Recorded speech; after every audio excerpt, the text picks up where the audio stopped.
BBC News, I'm John Shea. China has announced the postponement of its annual meeting of Parliament as it continues to battle the coronavirus outbreak. The number of new infections in China has slowed over recent days. From Beijing, here's Stephen McDonnell.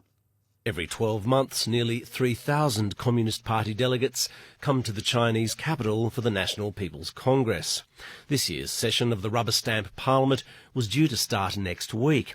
However, it's now been announced that the 2020 NPC will be postponed due to the coronavirus emergency.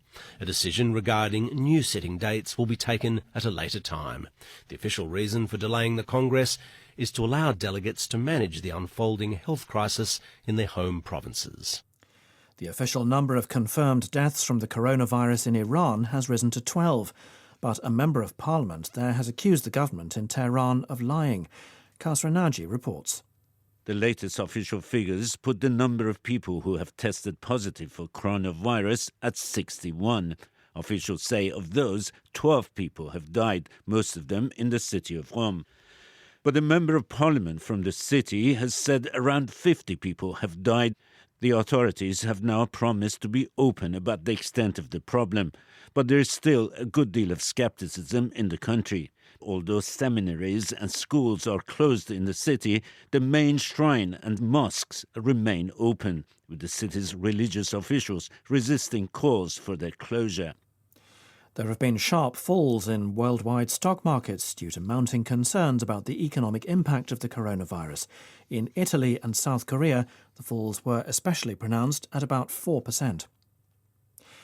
The American President, Donald Trump, has thanked India for what he called a spectacular welcome.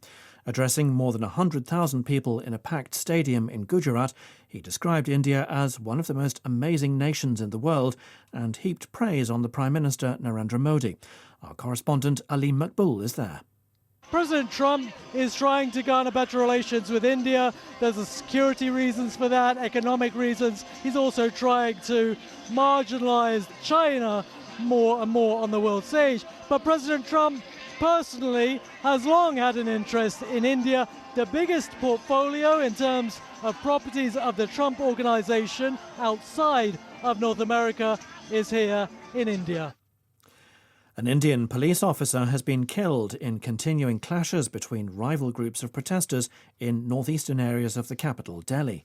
Vehicles have been set on fire in a second day of disturbances.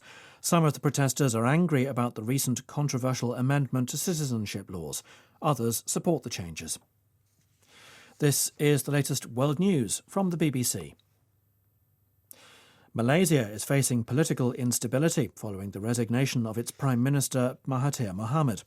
Dr Mahathir, who's 94, came out of retirement to take a coalition to a surprise election victory 2 years ago. He'd promised to hand over power to Anwar Ibrahim, his former rival. It's not clear if Dr Mahathir genuinely wants to step back from politics or if he's attempting to influence who will next lead Malaysia. Talks are taking place to form a new government. The city of Prague is to name 2 public spaces after prominent murdered critics of the Russian government, including the square that's home to the Russian embassy. Councillors in the Czech capital voted to honour Boris Nemtsov, one of President Putin's staunchest opponents, who was shot dead in Moscow. Rob Cameron reports. This Thursday, exactly 5 years since Boris Nemtsov's murder, a square in Prague's leafy 6th district will be renamed after him. It will be seen as a rebuke of the square's most distinguished occupant, the embassy of the Russian Federation. In theory, at least, diplomats will have to change their official address to a square bearing the name of a man who was an outspoken critic of President Vladimir Putin.